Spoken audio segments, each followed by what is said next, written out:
ప్రస్తుతం మనతో పాటు మాజీ జెడ్పీటీసీ ఫరూక్నగర్ మండల్ వెంకట్రామరెడ్డి గారు ఉన్నారు. కాంగ్రెస్ పార్టీ సీనియర్ నాయకులు, అలాగే తెలంగాణ ఉద్యమకారులు అని చెప్పేసి కూడా చెప్పుకోవచ్చు. నమస్తే వెంకట్రామరెడ్డి గారు. సో తెలంగాణ ఉద్యమకారులుగా మీకు షాద్నగర్లో మంచి పేరు ఉందండి. ఆ టైంలో ఉద్యమాలు చేసినప్పటి నుంచి అంటే కీలకంగా వివరించడం అనేది జరిగింది. తెలంగాణ కోసం చాలా కష్టపడ్డారు ఆ సమయంలో. సో మీరు అనుకున్నటువంటి తెలంగాణ 10 సంవత్సరాలు బీఆర్ఎస్ పార్టీ పరిపాలించింది, ఇప్పుడు 15 నెలలుగా కాంగ్రెస్ పార్టీ పరిపాలిస్తుంది. గతంలో మీరు బీఆర్ఎస్ లో ఉన్నారు, ఇప్పుడు కాంగ్రెస్ పార్టీలో ఉండడం అనేది జరుగుతుంది. సో తెలంగాణ ఏ విధంగా ఉందని చెప్పేసి ఫస్ట్ మనం పక్కన పెడతాం రాజకీయాలు. సో మనం అనుకున్న తెలంగాణ వచ్చింది అనుకోవచ్చా? తెలంగాణ కొట్లాడింది నిధులు, నీళ్లు, నియామకాల గురించి. ఇప్పటి వరకు పరిస్థితి అంటే నిధులు, నీళ్లు, నియామకాలు అనేది పర్ఫెక్ట్ జరగలేదు. నీళ్ళలో మాత్రము ఇప్పటి వరకు ఏమాత్రం మన వాళ్ళు ఇంకా సాధించలేకపోయారు. అప్పట్లో ఏదో తూతు మాత్రంగా Palamuru lift irrigation phase 1, phase 2, phase 3 భీమా, కోయిల్ సార్ ఇలాంటి ప్రాజెక్టులన్నీ కూడా అప్పట్లో సమైక్య రాష్ట్రంలో 80% కంప్లీట్ అయి ఉన్నాయి. ఓకే, దాని పరిస్థితి దాని సారాంశం ఏంటంటే గత సమైక్య రాష్ట్రంలో దాదాపుగా ఒక 16 సంవత్సరాలు, 9 ఏళ్ళు టీడీపీ గవర్నమెంట్, ఒక 6-7 సంవత్సరాలు కాంగ్రెస్ గవర్నమెంట్, వీళ్ళంతా చేసిందంటే చంద్రబాబు నాయుడు గారిని, రాజశేఖర్ గారిని చేసిందంటే ఆయనేమో నీళ్లు పోసిన రాళ్లకు, ఆయనేమో నీరు పోసిన లెక్కల వాళ్ళు చేసినది తలా ఇంత ఎలక్షన్ పనులు చేసుకుంటూ మన మహబూబ్ నగర్ని నట్టేడ ముంచారు. ఆ తర్వాత జరిగిన పరిణామం తెలంగాణ వచ్చిన తర్వాత ఆ 10-20% కంప్లీట్ చేసి నాగర్కర్నూలు కలపదే నిలవడం జరిగింది. ముఖ్యంగా వచ్చేసిందంటే మన మహబూబ్ నగర్ ప్రాంతంలో షాద్నగర్ ఎత్తైన ప్రాంతం, లక్ష్మీదేవపల్లి ప్రాజెక్ట్ తేవడానికి ఎంతో మంది చీఫ్ ఇంజనీర్లు అప్పట్లో శ్యాంప్రసాద్ రెడ్డి వాళ్ళు, అసటోళ్ళు, రామకృష్ణారెడ్డి వాళ్ళు, ఇప్పుడున్న మన మహబూబ్ నగర్ రాఘవాచారి గారు, వీళ్ళందరూ కూడా అప్పట్లో కష్టపడి షాద్నగర్లో ఐబీలో కూర్చొని ఒక 1 నెల రోజులు నేను ప్లాన్ చేసారు. అప్పుడు లక్ష్మీదేవపల్లి ప్రాజెక్టు మీద. లక్ష్మీదేవపల్లి ప్రాజెక్ట్ వస్తేనే మనకు కరెక్ట్ న్యాయం జరుగుతుంది. ఎందుకంటే ఈరోజు పరిగాని, వికారాబాద్, తాండూరు, షాద్నగర్, మన మహేశ్వరం, మాడుగుల వరకు అంటే ఎక్కువ వచ్చిన నల్గొండ వరకు దాకా వచ్చి ఆ సమస్య అనేది ఇప్పటికీ ఏడిచం కూడా ఆనే ఉంది. గత 10 ఏళ్లలో టీఆర్ఎస్ పార్టీ ఇచ్చింది పాలమూరు, రంగారెడ్డి ఎత్తిపోతల ద్వారా వాస్తవంగా జూరాల బ్యాక్ సైడ్కి వెళ్ళి వాటర్ తీసుకొని ఉంటే ఇప్పుడు మన షాద్నగర్ నీళ్ళు వచ్చేటివి. దాన్ని తీసుకపోయి అక్కడెక్కడో మన కొల్లాపూర్ దగ్గర ఏర్పాటు చేయడం వల్ల లిఫ్ట్లు అనేది ఒక లిఫ్ట్ 2 లిఫ్ట్ ద్వారా వచ్చేదాన్ని ఇప్పుడు నాకు 4 లిఫ్ట్ల ద్వారా లక్షల నీళ్ళు రావాలి. కాబట్టి తెలంగాణ రాష్ట్రం తెచ్చుకుంది నీళ్లు, నియామకాలు, నిధులు. కాబట్టి నీళ్ళల్లో మన మహబూబ్ నగర్ మాత్రం ఇప్పటి వరకు సాధించలేకపోయింది. ఇప్పుడన్నా ఎందుకంటే స్థానిక ముఖ్యమంత్రి కాబట్టి పాలమూరు వాసి, పాలమూరు ముద్దుబిడ్డ ఆయన రేవంత్ రెడ్డి గారు, ఆయన పాలమూరు కష్టాలు తెలిసిన వ్యక్తి కాబట్టి ఇప్పుడు కాంగ్రెస్ ప్రభుత్వం వచ్చిన తర్వాత వస్తా అని ఆశిస్తున్నాం. అయితే అండి సరే, మీరు అన్నట్టు 10 సంవత్సరాలుగా మీరు అధికారంలో ఉన్నారు. అప్పుడు మీరు కూడా ఉద్యమం నుంచి డైరెక్ట్ టీఆర్ఎస్ పార్టీలో ఉన్నారు. మొన్నటి వరకు అంటే టీఆర్ఎస్ పార్టీ నుంచి జెడ్పీటీసీ గెలవడం అనేది జరిగింది. సో సడన్ గా అప్పుడు లక్ష్మీదేవపల్లి ప్రాజెక్ట్ ఎందుకు కంప్లీట్ చేయలేరు? మరి ఇప్పుడు 16 నెలల్లో మరి కాంగ్రెస్ పార్టీ అంత అద్భుతంగా ఏం చేసేసింది? కాంగ్రెస్ పార్టీ చేసినట్లేదు, చేస్తానని ఆశపడుతున్నాం. మరి అంటే ఇప్పుడు 10 సంవత్సరాలు ఏం జరగలేదు. 10 సంవత్సరాలు లక్ష్మీదేవపల్లి ప్రాజెక్టు అనేది ఊసలేదు. ఎక్కడ ఒక ఇటుక కూడా ఎక్కడ లేదు. దాని గురించి మరి 16 నెలలకు ఒక ఇటుకైనా పెట్టినా? మరి 16 నెలలు అంటే ఇప్పుడు ఏంటంటే మన ముఖ్యమంత్రి కాబట్టి 1 by 1 చేసి వస్తాయి. ఇప్పుడు ఏంటంటే మరి అప్పుడు కేసీఆర్ గారు మన ముఖ్యమంత్రి గారు, మన ముఖ్యమంత్రి మన ప్రాంత వాసి కాదు కదా. ఓకే, ఇప్పుడు ఏంటంటే ఆశ ఏంటంటే మన జిల్లా ముఖ్యమంత్రి కాబట్టి మనకు ఆశ మనకు నెరవేరుతాను. ఆయన మన ముఖ్యమంత్రి, తెలంగాణ రాష్ట్రానికి తెలంగాణ ఉద్యమం చేసి ముఖ్యమంత్రి ఆయన మన ముఖ్యమంత్రి ఆయన కాదట్లేము. ఈయన అంటే ఆయన మన జిల్లా వాసి కాబట్టి మన సాదాబాద్ తెలుసు కాబట్టి ఆశ. మరి మన జిల్లాకి ఏం చేసిందండి? ఇప్పటి వరకు ఏం చేయలేకపోతుంది కదా రేవంత్ రెడ్డి గారు. చేయడం ఇప్పుడు ఉన్న జిల్లాలని కాంగ్రెస్ పార్టీకి ఎంత వ్యతిరేకత వచ్చింది తెలుసా మీకు? 14 నియోజకవర్గాల 12 మంది ఎమ్మెల్యేలు గెలిచిండు. 12 మంది ఎమ్మెల్యేల పైన కూడా ఎంత వ్యతిరేకత వచ్చిందో నేను గ్రౌండ్ రిపోర్ట్ బయట పెడతా. అయితే మీరు గ్రౌండ్ రిపోర్ట్ పెడితే మేము దానికి ఆలోచిస్తాం. పెడితే నాకు బాధ ఏం లేదు. ఎందుకంటే విమర్శలు వస్తున్నారు. రేపు ఇప్పుడు వచ్చే విమర్శలు రేపు పొద్దుగాల మనం సద్విమర్శలు అయితే కాబట్టి విమర్శలకు ఎప్పుడైనా జరగలేము. ముఖ్యంగా ఈరోజు పరిస్థితి అంటే సోషల్ మీడియా ద్వారా ఉన్న తెలంగాణ రాష్ట్రం వచ్చిన తర్వాత ఈరోజు యూట్యూబ్లు కొన్ని మెయిన్ ఛానల్ అన్ని కూడా గత ప్రభుత్వం ఉన్న గత అధికారం ఉన్న ప్రభుత్వ పార్టీలో ఉన్న నాయకులందరూ కూడా ప్రతి ఒక్క ఛానల్ వాళ్ళు తీసేసుకున్నారు, వాళ్ళ ఆధీనంలోకి వెళ్ళిపోయినాయి మీడియా ఛానల్ అన్ని కూడా. చిన్న అంటే కూడా పెద్ద బుద్ధ చూస్తున్నారు ప్రతి ఒక్కటి కూడా. మరి మీరెందుకు యూజ్ చేసుకోవట్లేదు అంటే మీ మాట సోషల్ మీడియా? కాంగ్రెస్ పార్టీ వినడానికి కాదు, వచ్చింది ఎవరన్నా పేరు అవుతుంది, వచ్చి ఎవరన్నా పేరు అధికారంలోకి వచ్చి. కాంగ్రెస్ పార్టీ వచ్చిందే సోషల్ మీడియా నుంచి, సోషల్ లో వచ్చింది కాదలేను. ఇప్పుడున్న పరిస్థితి అంటే వాళ్ళు పొద్దుగా లేస్తే ప్రతిపక్ష పార్టీ టీఆర్ఎస్ పార్టీ దాన్నే వాడుతుంది. చిన్నది ఉంటే పెద్ద బుద్ధ చూపించామనే దాంట్లో మీ ఫెయిల్యూర్స్ నే చూపిస్తున్నారు కదా. ఫెయిల్యూర్స్ అండి, ఇప్పుడు ఫెయిల్యూర్స్ అనడానికి వీల్లేదు. మీరు ఒక జెడ్పీటీసీ ఫరూక్ నగర్ మండలంలోనే మీరు నేను కలిసిపోదాం, ఎంతమంది రైతులు అవసరం నేను స్వయంగా వస్తా. ఓకే, మండల్లో ఏ ఊర్లో ఎంతమంది రైతులు రైతు బీమా ఇచ్చినాం, రైతు రుణమాఫీ ఇచ్చినాం, ఎంతమందికి రైతు బంధు ఇచ్చినాం, ఎంతమందికి ఈ రోజు ప్రతి గ్రామానికి వెళ్దామండి ఉచిత కరెంట్ అనేది ప్రతి ఊళ్ళో 90% రైతులకు ఇస్తున్నాం, 50-60% ఫ్రీ గ్యాస్ ఇస్తున్నాం.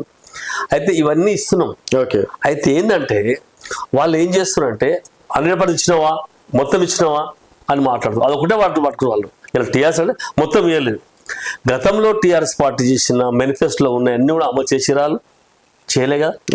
వాళ్ళు ఇచ్చినప్పుడు రుణమాఫీ మొత్తం అయ్యిందా? కాలేదు.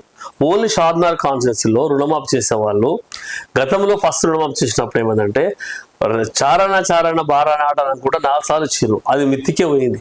ఓకే, ఫస్ట్ ఇచ్చినప్పుడు. సెకండ్ టైం రుణమాఫీ ఇచ్చినప్పుడు గెలిచినాక 4 ఏళ్ళ రుణమాఫీస్తే సిర్ఫ్ షాద్నగర్ కాన్స్టిట్యున్సీని 13,390 రైతులకు రుణమాఫీ కాలేదు. అది నేను చూపిస్తా, అది రికార్డ్. ఓకే, అర్థమైందా? అయితే పరిస్థితి అంటే అధికార పార్టీ కాబట్టి ఇస్తారు అనే ఆస్తు ఉన్నాం మేము. ఖచ్చితంగా రైతులకు ఇస్తారు. రుణమాఫీ కాలేదని తప్పదు, రుణమాఫీ అయ్యింది. అయితే కొంతమంది అనేవారి కొన్ని తప్పుల వలన, కొన్ని బ్యాంక్ లీకేజ్ వల్ల, కొన్ని ఆధార్ తప్పు వలన కొన్ని మిగిలిన అక్కడ ఏమైందంటే మిగిలిన వాళ్ళు రానోళ్ళే వదిలి పెడుతున్నారు, వస్తువులే మాట్లాడాడు. ఇది జరిగే పరిస్థితి. సరే, ఇప్పుడు వాళ్ళు నెరవేర్చలేదు కాబట్టి వాళ్ళని ఇంటికి పంపించడం అనేది జరిగింది. మీరు ఆయన నెరవేర్చాలి కదా. సరే, వాళ్ళు నెరవేర్చలేదు, మేము కూడా అట్లే ఉంటామంటే మేము ఇస్తామంటున్నాం, ఇయ్యమంటలేము. 15 నెలలు 100 రోజులు అన్నారు, 100 రోజులు దాటింది, 16 నెలల దగ్గరకు వచ్చింది, ఇంకెప్పుడు ఇస్తారు? పరిస్థితి అంటే ఆర్థిక పరిస్థితిని బట్టి ఎలక్షన్ల మాటలు అన్ని అమలన్నీ ఏ ప్రభుత్వం చేయలేదు. ఎప్పటికీ మనం చేసాము గ్యారెంటీ. ఎందుకంటే ఇప్పటివరకు అంటే మనం ఇచ్చే ప్రతి ఒక్కటి ఇస్తున్నాం. అనుకున్న స్కీమ్లు అన్ని కూడా 1 by 1 ఇస్తున్నాం. అన్ని కూడా 15 నెలలే మొత్తం కంపెనీ మన పీరియడ్ మీకు ఇవ్వడానికి. మన పీరియడ్ లేదని కాదు కదా, ఇస్తున్నాం. అన్ని కూడా 1 by 1 ఇస్తున్నాం, అందరికి ఇస్తున్నాం. ఇయ్యలేదంటే ఇయ్యలేండి, ఒక 10 మంది రాకపోతే రాలేదని పెడతారు. దాంట్లో 3 అంటే ఒకటి ఫ్రీ బస్, ఒకటి కరెక్ట్ నడుస్తుంది. కొన్ని చోట్ల మాత్రం 200 ఫ్రీ కరెంట్. తర్వాత కొన్ని చోట్ల కాదు. నీకు ఏ ఊరికి వెళ్ళామండి మీరు ఏ ఎక్స్ఎమ్మెల్యే టీఆర్ఎస్ ఎక్స్ఎమ్మెల్యే ఊరికి వెళ్ళామండి 90% తక్కువ చూపించి మనకి ఏ ఎమ్మెల్యే సార్ 119 కాన్స్టిట్యూన్సీకి వెళ్ళామండి. ఎక్కడైనా సరే 200 లోపు యూనిట్లు వచ్చిన ఇళ్ళల్లో ఏ గ్రామాలు పట్టణ ప్రాంతం పక్కటండి, పట్టణ ప్రాంతంలో ఎక్కువ ఉంటుంది కాబట్టి రాలేదు.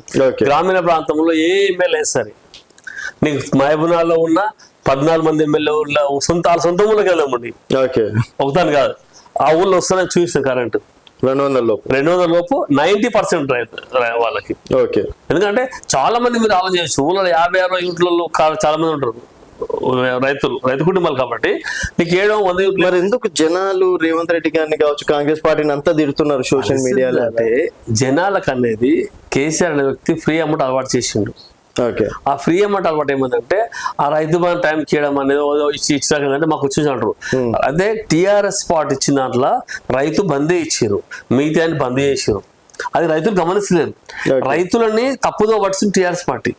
వాళ్ళకు ఉన్న సోషల్ మీడియా వాళ్ళకి ఇప్పుడు అధికారం కోల్పోయారు కాబట్టి ఫ్రీగా ఉన్నారు. వాళ్ళు ఫ్రీగా ఉన్నప్పుడు ఏదో మాట్లాడచ్చు, అధికార పార్టీలు ఏం మాట్లాడాలి, ఇచ్చేదే మాట్లాడాలి.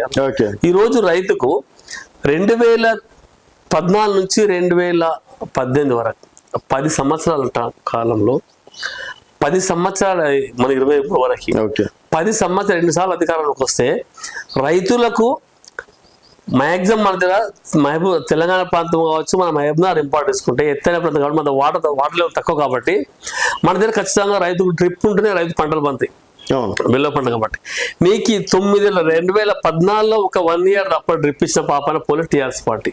ఇప్పటికిప్పుడు షాద్నగర్లో ఎన్నికలు నిర్వహిస్తే కాంగ్రెస్ పార్టీ అదే మెజార్టీతో గెలుస్తుంది అనుకుంటున్నా. మెజార్టీ ఎక్కువ ఖచ్చితంగా గెలుస్తాం. పక్కా. నమ్మకం ఉంది. 100%. స్థానిక సంస్థల ఎన్నికలు కూడా. ఎందుకంటే ఇక్కడ ఇప్పుడు మనం చేసి చెప్తలేము. ఓకే, మనం చేసి చెప్తే తెలుసు. ఊళ్ళకి వెళ్ళి గ్రౌండ్ స్థాయికి వెళ్ళి బాబు నీకు కరెంట్ ఇచ్చినాము, నీకు ఉచిత కరెంట్ ఇచ్చినాము, నీకు గ్యాస్ ఇస్తున్నాము, నీకు రైతు బీమా ఇచ్చినాము, రైతు బంధు ఇచ్చినాము, ఈ స్కీమ్ లాంటి సమాజం చెప్తే నీకు దాదాపు నీకు ఏ ఊరికి వెళ్ళినా కానీ ఇప్పుడు చెప్పని వాళ్ళు సోదరు పెడుతురు ఎన్నో ఎండిపోతే చేయండి, ఎన్నో నారాయణ సాగర్ లిఫ్ట్ కెనాల్ కింద ఎండిపోయిన పంటను తెచ్చేసి చేయాలి ఎండిపోయాయి. నాకు సూచించిన వ్యాపారాలు ఏడు చేయాలి ఎండిపోయింది, షార్దార్ చేయాలి ఎండిపోయింది. ఓకే, ఇక్కడనో నిజామాబాద్ లో 4 మళ్ళీ వెళ్ళిపోతే అక్కడ పోయి దిగేసి ఆడ పోయి ఫోటోలు పెట్టేసి అది మొత్తం సోషల్ మీడియా పెడుస్తారు. అంతెందుకు చూస్తున్నానంటే ఎంత ఘోరమైన మాట్లాడంటే ఎంత ఘోరంగా ఉన్న సోషల్ మీడియా పరిస్థితి అంటే వాళ్ళ ప్రచారం అంటే మొన్న గౌరవ మాజీ ముఖ్యమంత్రి గారు అసెంబ్లీకి వచ్చిండు. దాన్ని అంటే 2 సార్లు చూసినట్ట అది సోషల్ మీడియా ప్రచారం. దాన్ని ఏమన్నా దాన్ని ఇంత వాళ్ళు ఎంత నీచంగా దిగజారు సోషల్ మీడియా ప్రచారం కావడానికి ఇది ఉదాహరణ. 2 సార్లు గౌరవ మాజీ ముఖ్యమంత్రి గారు చూపించారు అంటే భయపడి చూపించలేదా? ఉన్న ఆపన్న వాళ్ళ 119 ఎమ్మెల్యేలని, మినిస్టర్లని, ముఖ్యమంత్రిని, స్పీకర్ని, ప్రతిపక్ష నాయకులని, బీజేపీ, సిపిఎం, టిఆర్ఎస్, కాంగ్రెస్ ఇంతమందిని పక్కెట్టేసి ఈ 119 ఎమ్మెల్యేలని, ప్రతి ఫ్లోర్ లీడర్ని, సిపిఎం అన్న స్పీకర్ని, సీఎంని, మినిస్టర్ని వీళ్ళందరూ పక్కెట్టేసి ఒక ఎక్స్ మినిస్టర్ ని, ప్రతిపక్ష నాయకుడిని 2 సార్లు చూపించారని చెప్పి దాన్ని టైప్ చేసి మీరు చూసుంటారు. అంటే ఇంత ప్రచారం చేస్తున్నారంటే వాళ్ళు ఎంత దిగజారిపోయారు. ఓకే సార్, మీ దానికి వద్దామండి. మీరు 10 సంవత్సరాలుగా బీఆర్ఎస్ పార్టీలో ఉండి 9.5 సంవత్సరాలు ఎందుకు లాస్ట్ మినిట్ లో కాంగ్రెస్ లోకి వెళ్ళినట్టు? టిఆర్ఎస్ పార్టీని వదిలిపెట్టిన ఒకటే కారణం ఏంటంటే నియంత పరిపాలన. రాజకీయంగా ఎవడు ఎదగొద్దు. ఓకే, ఆయన అక్కడ టిఆర్ఎస్ పార్టీ పరిస్థితులు అంటే ఇప్పుడేమొచ్చేసి రఘు బాగున్నావా, ఏం తమ్మి వస్తలేవు అంటారు. ఇప్పుడు గతంలో ఏముండే నువ్వు కనిపించావు అనుకో, చెప్పా రఘు ఇంక వచ్చినావు ఇట్లా మాట్లాడి మిమ్మల్ని మాట్లాడే రోజులు ఉన్నాయి గతంలో. ఆయన పరిస్థితి అక్కడ ఏంటంటే ఆయన ఒక రాజు, వీళ్ళంతా సామంత రాజులు, మీతో అందరూ కూలోళ్ళు కనిపిస్తారు కదండి. అంటే ఆయన ఒక రాజు, ఎమ్మెల్యే సామంత రాజులు, మీతో అందరూ కూలోళ్ళు ఇక్కడ పనిచేయడానికి పార్టీకి. అక్కడ ఎక్కడి కూడా ఎవరు ఎక్కడ నడవద్దు, అందరు వాళ్ళే నడవాలి, వాళ్ళు చెప్పింది తినాలి. అది పరిస్థితి. అందుకే మనం ఒక రాజకీయంగా సొంత కష్టపడి పైకి వచ్చినాను. నేను ఎవరు దయాదాక్షతో పైకి వచ్చిన కానీ నేను ఎక్కడ కూడా నేను. సో వాళ్ళని లిఫ్ట్ ఇచ్చారు మీకు? జెడ్పీటీసీ కాదు అసలు ఎవరు లిఫ్ట్ ఇచ్చారు అనే దానికి తెలంగాణ చివరి సాక్ష్యం. అందులో అప్పుడు మీరు విద్యార్థి నాయకులు మీరు ఉన్నారు, మీ అందరూ తెలుస్తుంది. నేను చెప్తే బాగా నుంచి షాద్నాథ్ చివరస కోదమండి డైరెక్ట్ జెడ్పీటీసీ అయ్యారు కదా. నాతో మా భార్య ఎంపీటీసీ 2014లో, నేను జెడ్పీటీసీ. సో మరి అది ఇచ్చింది బీఆర్ఎస్ పార్టీ కదా.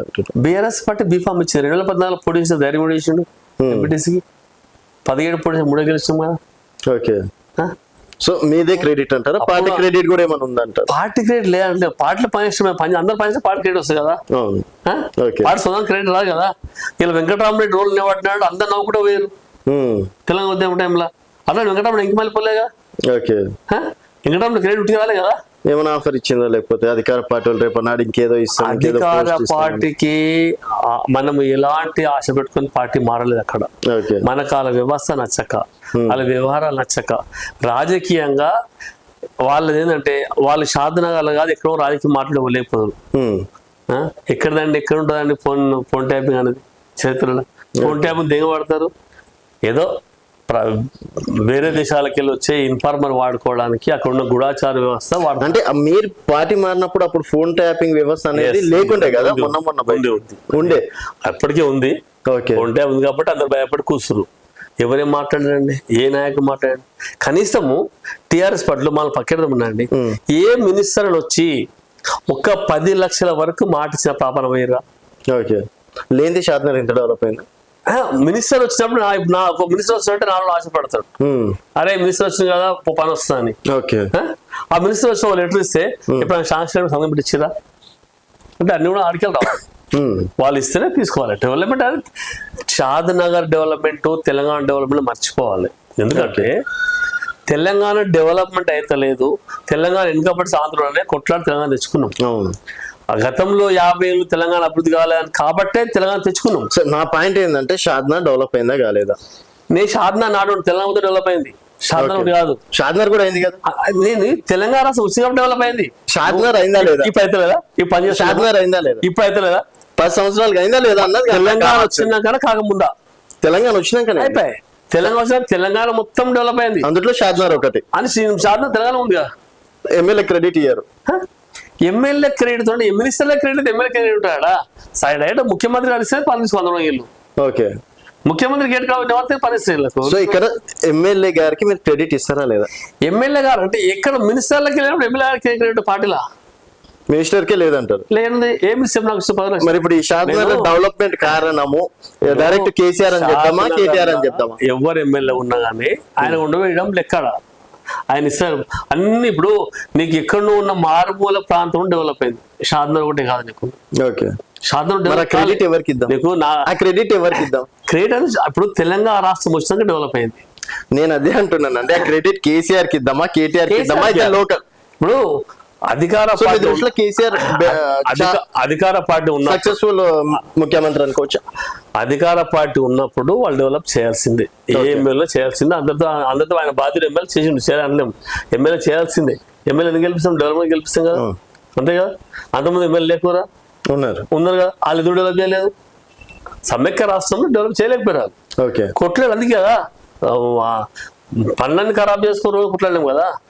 ఒకవేళ అండి రామరెడ్డి గారు ఆ రోజు మీరు జైన్ అయ్యారు, తర్వాత శంకర్ గారు ఓడిపోయారు అనుకోండి, జస్ట్ ఏంది ఇలాంటి వాళ్ళ పరిస్థితి?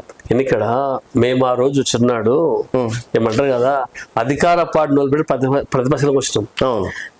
మేము గెలుస్తామా ఓడతామా బయల సముద్రం దుంకినాం. అది ఒడ్డు తెలియదు, నా లెక్క పరిస్థితి. అది ఎందుకు దూరమో తెలియని పరిస్థితి మాకు. ఏమైతే తెలియని పరిస్థితి. కాబో ధైర్యం ఒకటి ఏంటంటే, మొండి వాళ్ళు ఒకటి ఏంటంటే ఖచ్చితంగా గెలుస్తాం. నమ్మకం పక్క. ఒకవేళ ఓడిపోయి జరగదనుకున్నాం. ఎందుకంటే ఓడిపోతే కూడా ఏమైతే కామన్ ఏమైతే ఏం చేస్తాం, ఇట్లా ఉంటాం అంతే కదా. మళ్ళా అందరికీ కాలు పోం కదా. ఓకే. ఉద్దేశం ఏమైనా ఉండేనా? లేదు. మేము తెగించి వచ్చినాం. అది నేను ఫస్ట్ లేదు. నేను నాకు ముందు ధైర్యం చేయాలి బయటకు వెళ్ళడానికి. నేను బయటకు వెళ్ళినా కానీ అందరితో కలిసి నేనే స్వయం అందరికి వెళ్ళినా. శాంసోడి దగ్గరికి వెళ్ళినా, ప్రతాప్ దగ్గరికి వెళ్ళినా, అందరి దగ్గరికి వెళ్ళాం. నేను ఇండిపెండెన్స్ బయటకు వెళ్ళినా అనుకోండి. మీకు కాన్ఫిడెన్స్ ఉంది రేపన్నాడు ఒకవేళ ఓడిపోయినా మనం పోదాం, మనం పోయే అవసరం లేదు. సమస్యలకి. సో మీరు సరే ఎమ్మెల్యే అవన్నీ పక్కన పెడితే జెడ్పీటీసీగా మీరు సక్సెస్ అయ్యారని చెప్పేసి అనుకుంటున్నారు? నేనైతే 100% అనుకుంటున్నాను. ఏం చేసింది మీరు చేసినటువంటి అతిపెద్ద జెడ్పీటీసీగా అతిపెద్ద అచిపెట్టి ఏం లేవుంటుంది. అయితే స్థానిక సమస్యలు మొత్తం టోటల్ గా ఈరోజు తెలంగాణ రాష్ట్రం వచ్చిన తర్వాత గౌరవ మాజీ ముఖ్యమంత్రి కేసీఆర్ గారు స్థానిక సమస్య మొత్తం నిర్వీర్యం చేసి పడేసింది. ఇప్పుడు టీడీఎస్ వస్తుండే, బడ్జెట్ డైరెక్ట్ చేసేసుకున్నాడు. మైనింగ్ అమౌంట్ వస్తుండే, మైనింగ్ అమౌంట్ లేదు. అయితే జిల్లా పరిషత్లో మైనింగ్ అమౌంట్ అది లేదు. ఎవరికి జిల్లా అంతా అది డైరెక్ట్ ఎమ్మెల్యే ఎండిఎఫ్ అని డిఎంఎఫ్ అని దాన్ని తీసుకున్నాడు. డిస్ట్రిక్ట్ మినరల్ ఫండ్ ఎమ్మెల్యే తీసుకున్నాం. మేము చేయాలి అడుగుతున్నాం. అయితే ఇవన్నీ స్థానిక సంస్థలకు ఎలాంటి పవర్స్ లేకుండా తీసుకుని కేసీఆర్. మరి ఎందుకని కోట్లు పెట్టి స్థానిక సర్పంచ్ కానీ కోట్లు రెడీ చేసుకొని పెట్టుకుంటున్నారు? గతంలో ఏమన్నంటే టీడీఎస్ సిస్టమ్ ప్రతి ఊళ్ళో ఇంత రీజనల్ ఫండ్ ఉండే. మొన్న అయిన రీజనల్ ప్రతి ఊళ్ళో ఫండ్ ఉంటుండే. అది మొత్తం ఆయన తీసుకుని ఏం లేవు. ఇక్కడ మండల పరిషత్తులు ఉన్నాయి, జిల్లా పరిషత్తులు ఉన్నాయి, అన్నీ ఉన్నాయి. ఎక్కడ నేను సక్సెస్ ఏం చెప్తున్నా అంటే, రంగారెడ్డి జిల్లాలో కలిసి తర్వాత ఒక జెడ్పీటీసీగా దాదాపు 5 కోట్ల వరకు తీసుకోవాలి. ఒక జెడ్పీటీసీగా 5 కోట్లు. నీకు షాద్నగర్ ఒక జెడ్పీ కానీ నేత వర్క్ చేసిన. మీ హయాంలో జరిగింది. ఇంకో కొన్ని బిల్స్ వచ్చి ఇంకా కొన్ని బిల్స్ చెప్పిన చేసిన వాళ్ళు అందరూ కార్యకర్తలకు ఇష్టం. మనం ఏదో పని చేయాలి. టోటల్ కార్యకర్తలు పని ఇష్టం అంటే ఎక్కడ ఉందో ఏడు ఒక పని ముట్టలే. మనం ఒక ఫైల్ ఏమైనా సంపాదించుకున్నారా? సొంత సంపాదన నాకు రాజకీయం సంపాదించుకున్నా నాకు ఏముందంట. నేను రియల్ ఎస్టేట్ చేసుకున్నా. అప్పుడు 2003 రియల్ ఎస్టేట్ చేసుకున్నా. దానే నడిపించుకుంటున్నా మెల్లగా. సొంతంగా మొత్తం. రేపు మళ్ళీ ఇంకేమన్నా అనుకుంటున్నారా? జనరల్ వస్తే పొడి చేస్తుంది. వేరే చేయాలి ఇప్పుడు ప్రస్తుతానికి ఇప్పుడు ఏం లేవు కదా. అండ్ ఇప్పుడు షాద్నగర్ లో కొత్త కాంగ్రెస్ పాత కాంగ్రెస్ అన్నట్టు ఏమన్నా ఇష్యూ కామన్ ఉంటుంది కదా. ఇప్పుడు ఏముంటుంది అంటే, ఎవరు లేనప్పుడు జనవడుకొని ఎవరు రాదు. ఓకే, వాళ్ళు నోట వాళ్ళకి ఇస్తుంది గవర్నమెంట్. ఇలా ముఖ్యమంత్రి గారు ఖచ్చితంగా వాళ్ళకి పిలిపిస్తున్నాడు పాతలకు. ఇప్పుడు చిన్న కార్పొరేట్ పదవులన్నీ వాళ్ళకి ఇచ్చిండు పాతలకి. ఓకే, దాని తప్పలే కొత్త పాత ఖచ్చితంగా ఉంటుంది కదా. ఇప్పుడు షాద్నగర్లో మరి వెంకట్రామరెడ్డి, ప్రతాప్ రెడ్డి వర్గమా, వీర్లపల్లి శంకర్ వర్గమా, ఇంకెవరి వర్గం అనుకోవచ్చు? మనం ఏ వర్గం ఇవ్వలేదండి, అంటే వర్గపోరు ఎక్కువగా నడుస్తుందని సంబంధం లేదండి. మనం ఏ పార్టీ ఏ వర్గం సంబంధం లేదు మనకు. మన పార్టీ పనిచేస్తుంది. నిజంగా వర్గపోరు నడుస్తుంది? వర్గపోరు ఎక్కడ లేదు. వర్గపోరు ఉంటే మీడియా తెలుస్తుంది కదా. ఓకే, ఎవరు స్టేట్మెంట్ ఇస్తారు కదా. ఇప్పుడు ఏంటంటే అధికార పార్టీలో ఎవరు పని చేసుకుంటున్నారు, ఎవరు పని చేసుకుంటున్నారు. ఎలక్షన్స్ వాళ్ళు పనిచేస్తారు. మొన్న ఎమ్మెల్యే ఎలక్షన్ చేసినాం, అందరూ ఎవరు పనిచేస్తున్నాం. ఎంపీ ఎలక్షన్ వచ్చినప్పుడు అందరూ పనిచేసినాం కదా. నన్ను కేశంపేట ఇన్ఛార్జ్ ఇచ్చారు, శ్యామసూర్యుడు నుంచి కొందూరు ఇన్ఛార్జ్ ఇచ్చారు, పోయి పనిచేసినాం కదా. ఓకే, చేయనది నీకు షాద్నగర్ ఎమ్మెల్యే కానీ ఇంకా వేలు ప్లేస్ వెళ్ళాం. ఓకే, మీరు ఎంతమంది ఏమన్నారు, మీరు షాద్నగర్ గెలుస్తారని మాట్లాడారు. ఎమ్మెల్యే కానీ ఇంకో వేలు ఎంపీ తీసుకోవాళ్ళం మేము. ఓకే, అక్కడ ఫస్ట్ వాళ్ళకన్నా ఎక్కువ మీకు టెన్షన్ ఏమో. అది మనం పని చేసుకోవాలి కదా. కార్యకర్త నా కేశంపేట ఇన్ఛార్జ్ ఇచ్చారు. కేశంపేటలో ఏమైంది, నా అదృష్టానికో ఆ కార్యకర్త కష్టానికి ఏమైంది, అక్కడ ఆడ ఎమ్మెల్యే ఒక 1000 వచ్చింది, ఎంపీకి 3600 వచ్చింది. సో సక్సెస్ అయ్యారు మొత్తం వల్ల మీకు ఇచ్చిన పనులు. అంతే కదా, అంజయ్ అందరూ అడుగున్నాం. మరి ఇప్పుడు అంజయ్ యాదవ్ కి వీర్లపల్లి శంకర్ కి అంటే తేడా ఏమైనా ఉందనుకోవచ్చా ఎమ్మెల్యేల? 100% ఉంది. అంటే ఎవరికి బెటర్ దెన్ క్వాలిటీస్ అంటారు? ఇప్పుడు ఏముంటదంటే ఒక ఎమ్మెల్యే గెలిచినప్పుడు, ఒక ఎమ్మెల్యేగా ఎవరైనా సరే, నేనైనా నువ్వైనా పిక్చర్ గెలవచ్చు. ఓకే, వెనుక ఉన్నోళ్ళు ఒక 10 మంది కార్యకర్తలు వాళ్ళు స్వతహాగా ఓ కంపెనీల కాంట్రాక్టు ఏదో ఒక పని చేసి సంపాదించుకోవాలి ఆలోచన ఉంటుంది, ఒకరికి ఉంటుంది. గత 10 ఏళ్ళల్లో ఒక 10 మంది బాపడ దాఖలెక్కలు లేవు. మీకు తెలుసా విషయం? అది నాకు తెలియదు. మీరు తెలుసుకోవచ్చు. షాద్నగర్ ఉంది, షాద్నగర్ ప్రాంతవాసి కాబట్టి నువ్వు ఒకసారి ఎంక్వైరీ చేసుకోవచ్చు. ఒక 10 మంది నేను బాగుపడ్డానికి గెలిస్తూ చూపినాను. మళ్ళీ అంతమంది లేనిదే ఈ రోజు ఇంతమంది కార్యకర్తలు అందరూ సొంత పనిస్తున్నారు. అలా ఎవరు కూడా ఎమ్మెల్యే కుటుంబ సపోర్ట్ తో బాగుపడ్డదని ఇవ్వలేదు. ఓకే, అయినా మరి ఎందుకు అంత ఇంకా పార్టీలో ఉన్నప్పుడు ఎవరు పార్టీ అడుగుతాడు? ప్రతి ఒక్కరు పార్టీ మారలేడు కదా. ఓకే, ఏ పార్టీలో ఆ పార్టీ చేసి పనిచేస్తున్నాడు, వాడు సొంత సంపాదించు.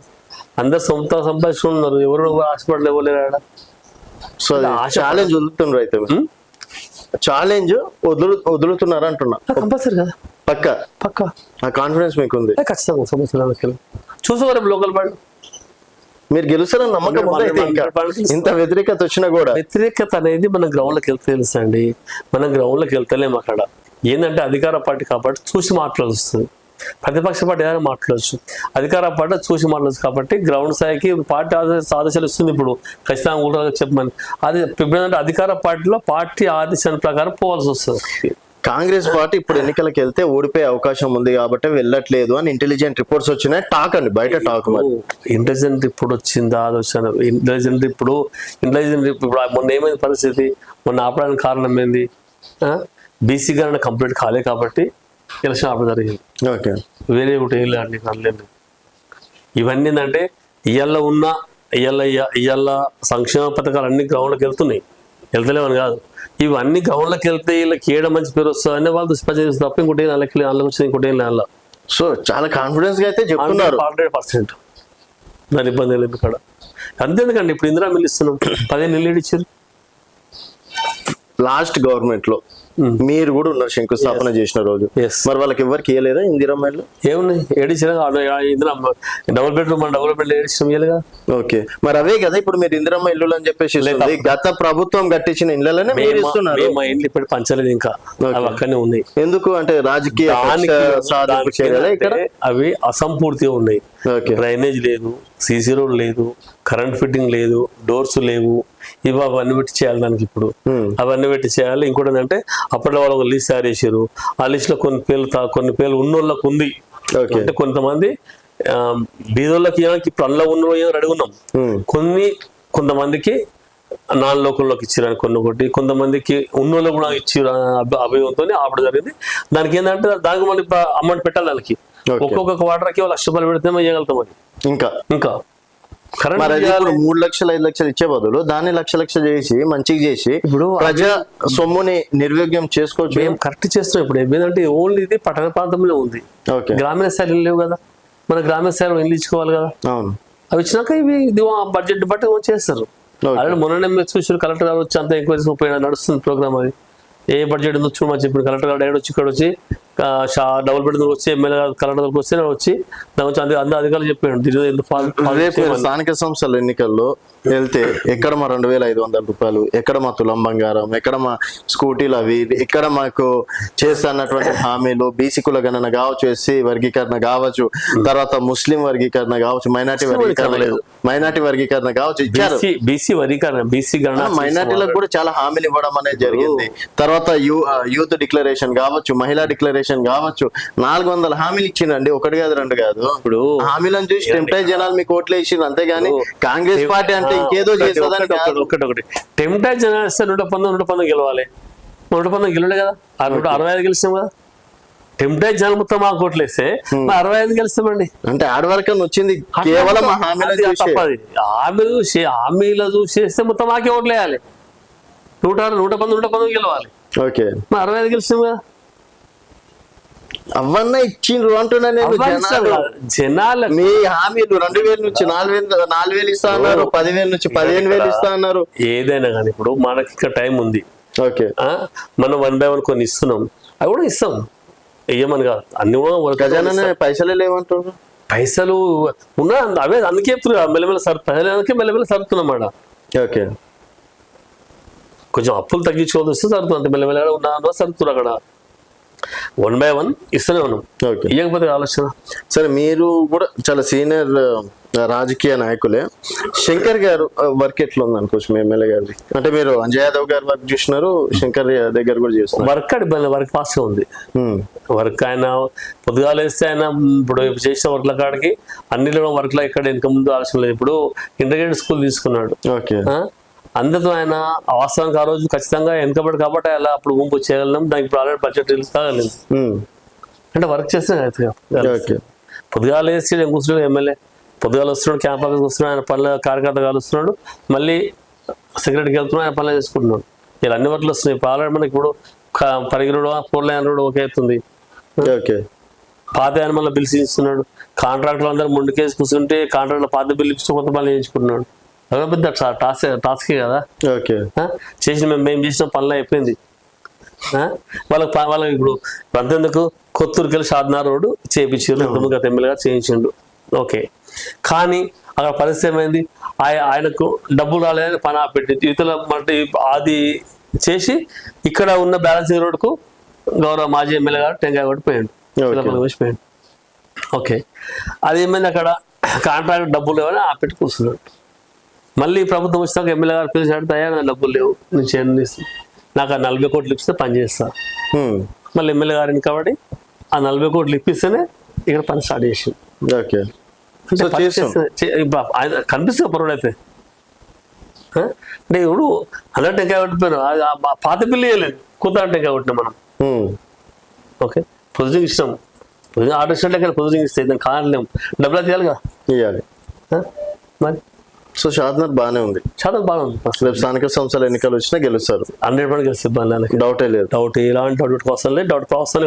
ఒకవేళ మీరు గ్రామీణ స్థాయికి వెళ్తే మేము రేపు పొద్దుగాల గ్రామీణ స్థాయికి వెళ్ళినప్పుడు ఖచ్చితంగా ఇవన్నీ వస్తాయి. కాబట్టి పరిస్థితి అంటే అధికార పార్టీలో అన్ని మాట్లాడలేం కాబట్టి కొంచెం చూసి మాట్లాడు కాబట్టి ఇంకొన్ని పనులు జీతమని ఆపిస్తున్నాం. అంటే ఇప్పుడు డబుల్ బెడ్రూమ్ ఇస్తున్నాం, ఖచ్చితంగా ప్రతి ఊరికి వెళ్తాం, అటు చెప్తాం వచ్చినప్పుడు. ఏ ఊరు కూడా 10 ఏళ్ళకి డబుల్ బెడ్రూమ్ వేయలేదు ఎక్కడ. ప్రతి ఊరికి ఇచ్చినప్పుడు అవి ఇచ్చినప్పుడు ప్రతి ఊళ్ళో చెప్తాం కదా. రేపు అసెంబ్లీ అయిపోయి అన్ని ఊళ్ళలో ఇప్పుడు ఇచ్చిన స్టార్ట్ చేస్తాం. స్టార్ట్ చేసినప్పుడు ఖచ్చితంగా ఇవన్నీ చెప్తాం కదా. పోయినప్పుడు అన్ని స్టార్ట్ ఉన్నాయి, అన్ని మన రెడీ ఉన్నాయి, ఏమొస్తాను అట్లా. సో కార్యకర్తలు నారాజు అవుతున్నారు అది ఇది అని చెప్పేసి. ఎవరు నారాజు లేరండి, ఇవన్నీ మాటలు. కాంగ్రెస్ పార్టీలో నారాజు ఉంటుంది.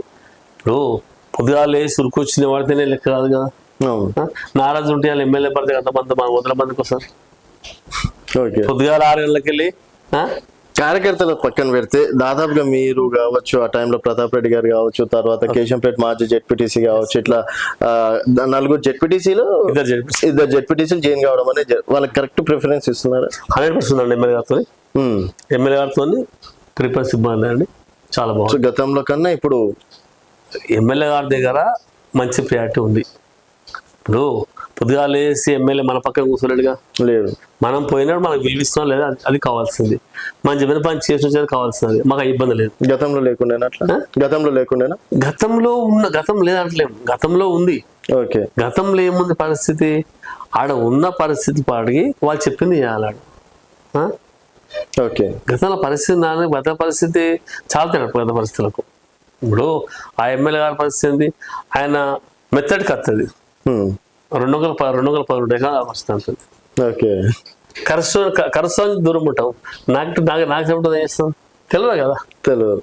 అట్లాంటి పరిస్థితి కొన్ని చూసుకుని వస్తుంది. ఇప్పటికీ మీకు అంజయ్ గారు అంటే అభిమానం ఉంది. ఇప్పుడు 10 ఏళ్ళు వస్తాయి. 2014 2007 నేను పార్టీ పేరు తీసుకుని ఇక్కడ. అప్పుడు ఆయన జిల్లా ఉపాధ్యక్షుడు ఉంటే కేశంపేట జడ్పీటీసీ ఉండే ఆయన. అప్పుడు పరిచయం లేదు. 2009 ఇక్కడ ఇన్ఛార్జ్ ఇచ్చిన బీసీ ఇన్ఛార్జ్ నేను తీసుకున్నప్పుడు, నేను పార్టీ పేరు చూసినప్పుడు నేను కలిసిన కాబట్టి ఆయన సొంతం నాకేమిటి ఆయనతో. ఓకే. సొంతంగా ఆయన రాజకీయంగా మనకు అక్కడ నచ్చిన కాబట్టి బయటకు అంతే. సంబంధం లేదు. ఓకే. ఇప్పటికీ ఎక్కువ కలుసుకుంటే పలకరి ఏం లేదు. పలకరించే కాదు, పెద్ద మనిషి ఆయన. నమస్తే. ఓకే. మనం ఇప్పుడు మన సొంతంగా ఏమి చెప్పాను, సొంతమైన పాలనమ్మా కాదు కదా, రాజకీయంగా నాకు నచ్చలే బయటకు వెళ్ళాను. ఓకే. ఆయన గురించి మనకు సంబంధం చెప్పాను. మనం అనుకోవడం లేదు, ఎదురుబడి మాట్లాడుకోవడం లేదు, ఏది లేదు. ఏమనుకో ఎప్పుడేం లేదు ఎదురుబడి. సో కాంగ్రెస్ పార్టీ మీద అయితే చాలా నమ్మకంగా ఉన్నారు, చాలా కాన్ఫిడెన్స్ గా ఉన్నారు. రేపు స్థానిక సంస్థల ఎన్నికల తర్వాత అటు ఇటు అయిన తర్వాత మీకే తెలుస్తుందేమో అనిపిస్తుంది నాకు. ఏం లేదు, ఆ ఇబ్బంది అవసరం లేదు. మనకి ఏమైంది అంటే ఇప్పుడు 100 ఏమి గెలవవు. ఓకే. ఒకటి మనకు అధికారం కావాలి. ఒక ఎంపీపీ కావాలి, ఒక జెడ్పీటీసీ కావాలి, ఒక చైర్మన్ కావాలి. ఇప్పుడు ఎంపీపీ కావాలంటే మనకి ఎన్ని కావాలి? 17 ఎంపీటీసీ ఇక్కడ, 9 ఎంపీటీసీ కావాలి. ఎంపీ ప్రాబ్లం లేదు, మనకు 12 గెలిస్తే ఎంపీ వస్తుంది. ఇక్కడ 100% గెలుస్తాం. 100%. నేను ప్రచారానికి వెళ్ళిన మండలం ఖచ్చితంగా గెలిపి రేపు. ఓకే. నేను ఫర్న మండలం ప్రచారానికి వెళ్తే ఖచ్చితంగా గెలిపే కదా. ఎంతమందిని? నా మ్యాక్సిమం ఎంపీ పూర్వం తీసుకోవాలతా ఫరక్నగర్లో 100%. సో పగటికెళ్ళాలేమో అనిపిస్తుంది. అంత సీన్ లేదు, నిజంగా చెప్తాను. ఏం లేదు. గ్రౌండ్ లో నేను తిరుగుతున్నా కాబట్టి నేను గ్రౌండ్ లో ఉంటాను. నేను బయట నేను రోజు పొద్దున ఫోటో పోజులు కదా. ఏమో మీరు కాంగ్రెస్ కాబట్టి మీకు పాజిటివ్ చెప్తున్నారేమో కానీ నేను మీ దగ్గర డబ్బా కొడుతున్నారేమో కానీ నేను పొద్దుగా లేస్తే గ్రౌండ్ ఉంటుంది. నాకు తెలుసుగా ఏం చేస్తున్నా. ఓవర్ కాన్ఫిడెన్స్ కి వెళ్తున్నారేమో వెంకటరామరెడ్డి. అట్లేం లేదు. వెంకటరామరెడ్డి ఎప్పుడు ఓవర్ కాన్ఫిడెన్స్ వెళ్ళాడు. నాకు అదే అనిపిస్తుంది. షాద్నాథ్ ఏ రాజకీయ నాయకులు అడగవచ్చు, వెంకటరామరెడ్డి ఓవర్ కాన్ఫిడెన్స్ గ్రౌండ్. ఒకవేళ రేపు అన్నాడు అటు ఇటు అయితే వెంకటరామరెడ్డి ఓవర్ కాన్ఫిడెన్స్ కి వెళ్ళి నన్ను ఆ రోజు నేను చెప్పచ్చా? మళ్ళీ మీ ఇంటర్వ్యూలో 100% చెప్పొచ్చు. నీ ఓవర్ కాన్ఫిడెన్స్ అని చెప్పొచ్చు. నేను 100% మండల్లో గెలిపించగలుగుతాం. ఒక 3 నెలల్లో నాకు తెలిసిపోతుంది. ఖచ్చితంగా డెఫినెట్గా కలుద్దాం. మేము అంతే నెల అయినా గ్రామాలకు ఇందిరా మిల్ స్టార్ట్ అయిన తర్వాత మీరు ఒకసారి మళ్ళీ వెళ్ళండి గ్రౌండ్లకి. ఓకే. మీరే గ్రామం వెళ్ళమంటే ఆ గ్రామం మేము అసలు మీరే చెప్పండి. మీకు డైరెక్ట్ వీడియోలు తీసి మీకు చూసి పెట్టండి. ఇందిరా మిల్ స్టార్ట్ అయినాక వీడియోలు అక్కర్లేదు. మాకు వీడియోలు మాకు ఇప్పుడు ఏంటంటే ఒక రాదు. ఓకే. ఒక ఆయన రాదు, ఆయన వేసి గట్టిగా మాట్లాడుతున్నారు, నాకు రాలేదు అంటాడు. 9 మంది పక్కన వచ్చి ఉంటారు, వాళ్ళు ఏం మాట్లాడరు. ఓకే. ఇప్పుడు అదే జరుగుతుంది. 90 మంది సైలెంట్ గా ఉంటే 10 మంది 9 మంది ఓట్లేసారు కదా. ఓకే. ఇప్పుడు లొల్లి పెట్టు ఎట్లా ఓటేడు 90 మంది వేస్తారు కదా. ఇప్పుడు నీకు వచ్చే గృహలక్ష్మి వచ్చే కరెంటు బిల్లు వచ్చే ప్రతి ఒక్క గృహస్థుడు అందులోకెళ్ళి మనకు సంబంధించిన కాడికి 67% అయి ఉంటారు.